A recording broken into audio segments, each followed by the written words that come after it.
안녕하십니까. 광주 전남권 뉴스입니다. 광주와 전남 지역에 미세먼지 특보가 발령되면서 오늘 미세먼지 저감 조치가 시행됩니다. 비상 저감 조치에 따라 오늘 오전 6시부터 밤 9시까지 배출가스 5등급 차량의 운행이 제한되고 폐기물 소각장 등 미세먼지를 배출하는 사업장과 공사장에서도 공사 시간이 단축되거나 조정됩니다.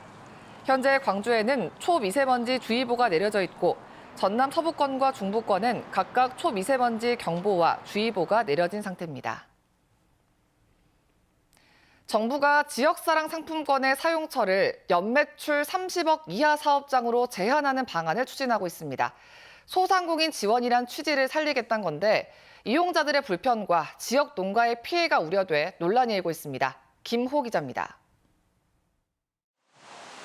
각종 음식 재료부터 생활용품까지 판매하는 식자재 마트. 지역 경제 활성화를 위해 도입된 지역사랑 상품권의 대표적인 사용처 가운데 한 곳입니다. 장보기도 무서울 정도로 물가가 올라가고 있는데 상생카드를 쓰면 조금이라도 가정 경제에 도움이 되지 않을까 해서. 하지만 앞으로는 이 마트에서 지역사랑 상품권을 사용하지 못할 수도 있습니다.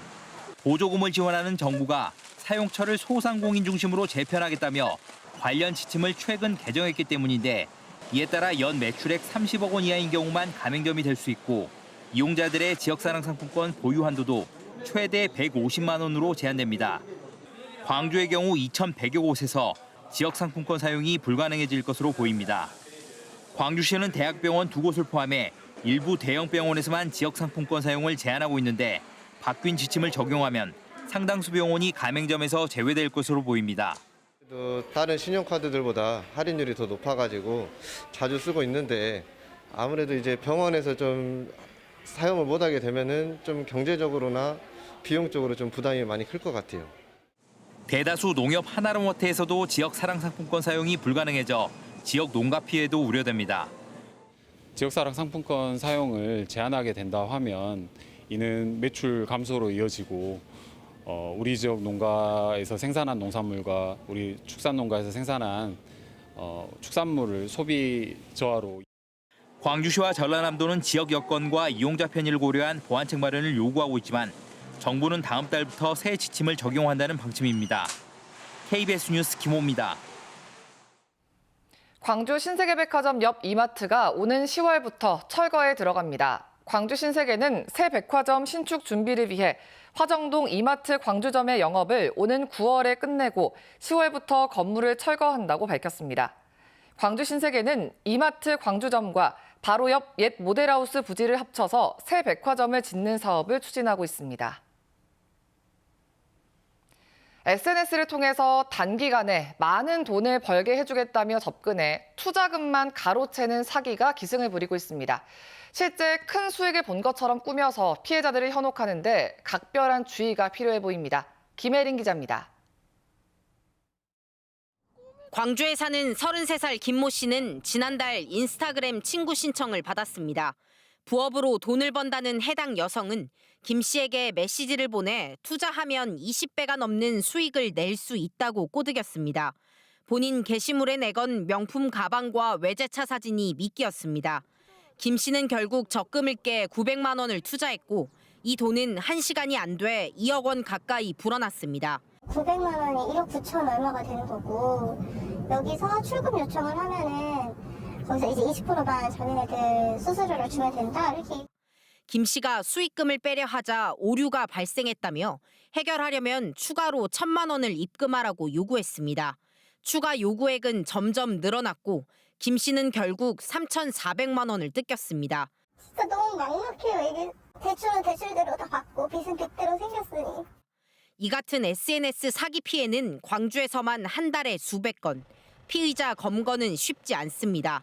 인스타그램 서버가 해외에 있어 국제 수사를 요청하는 데 시간이 오래 걸리는 데다 계정 주인을 찾더라도 피의자와 일치하지 않는 경우가 대부분이기 때문입니다. 경찰은 단기 고수익은 절대 의심해야 하는 말이라고 강조합니다. 단기간 고수익, 그 말 자체에 의심을 가지시길 바랍니다. 아울러 돈을 이체할 경우 제도화된 금융기관이 아닌 개인이라든지 비공식 단체의 이름을 사용한다면 그것은 사기로 강하게 의심되는 계좌입니다. 경찰은 피해가 의심되면 최대한 빨리 신고해달라고 당부했습니다. KBS 뉴스 김혜린입니다.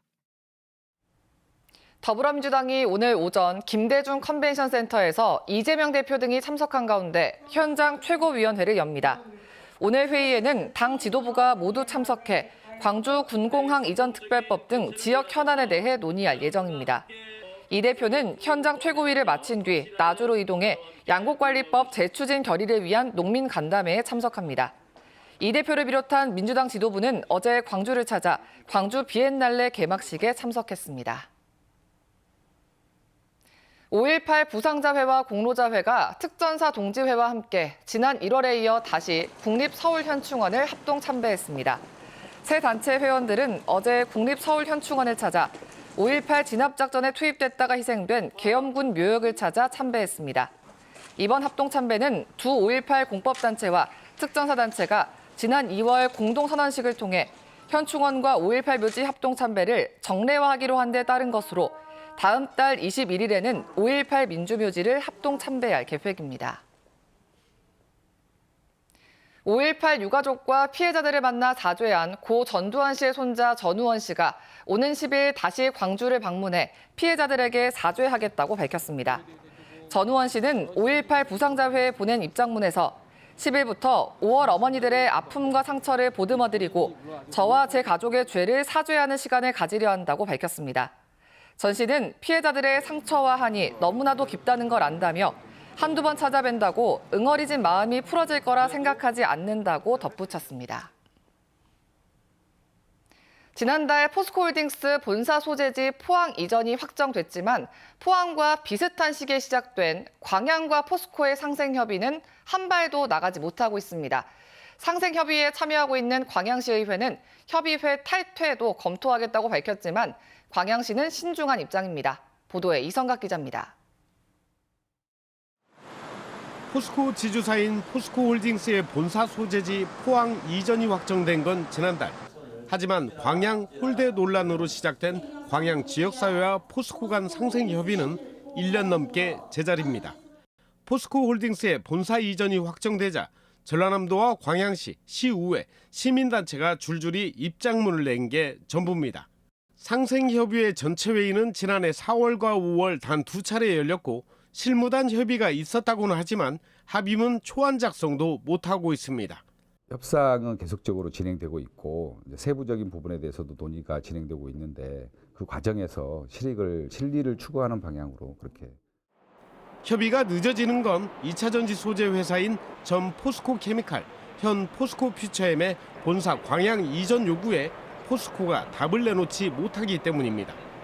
상생협의회에 참여하고 있는 시민단체는 강경한 대응을 요구하고 광양시 의회도 포스코의 태도 변화가 없다면 협의회 탈퇴도 검토한다는 입장입니다. 합의문조차도 작성하지 못하는 상태에서 1년 동안 넘었는데 과연 이 상생협의회를 계속적으로 꾸준히 해야 될지 이것도 의문이고요. 저희들은 상생협의회를 탈퇴할 생각도 가지고 있습니다. 이에 대해 포스코는 관련 협의를 지속하겠다는 원론적인 입장만 밝혀왔습니다. KBS 뉴스 이성각입니다.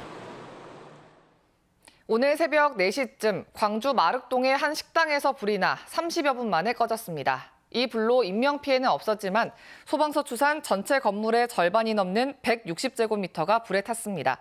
소방당국은 잔불 정리를 마치는 대로 정확한 화재 원인과 재산 피해 정도를 조사할 예정입니다. 건설노조 전남건설지부가 지역 내 건설 현장의 외국인 불법 고용 근절과 단속을 촉구했습니다. 노조는 어제 고용노동부 목포지청 앞에서 기자회견을 열고 남학 오룡지구 등 건설 현장의 외국인 불법 고용으로 정작 내국인 노동자가 일자리를 구하지 못하는 실정이라며 노동청이 불법을 저지른 건설사를 적발해 단속에 나설 것을 요구했습니다. 노조는 또 건설 현장에 만연한 불법 하도급 문제도 당국이 해결해야 한다고 덧붙였습니다.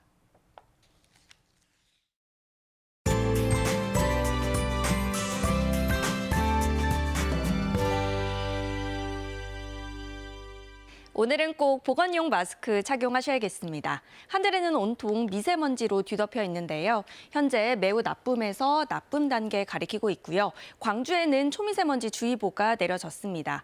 전남은 중부 지역에는 초미세먼지 주의보가, 서부 지역은 영향을 더 크게 받고 있어서 경보가 발효 중입니다. 특히 어제 중국에서는 황사까지 발원하면서 오늘 오후에는 우리나라에 영향을 줄 수도 있겠습니다. 이에 따라 광주 전남 지역은 오늘 밤 9시까지 비상저감 조치가 시행되겠습니다. 오늘 아침은 미세먼지의 안개까지 뒤엉켜 있습니다. 현재 내륙을 중심으로는 가시거리가 200m 안팎으로 굉장히 짧으니까요. 교통안전에 유의하셔야겠습니다. 오늘 가끔 구름 많은 가운데 오후 한때 빗방울이 조금 떨어지겠고요. 곳곳에는 바람까지 강하게 불겠습니다.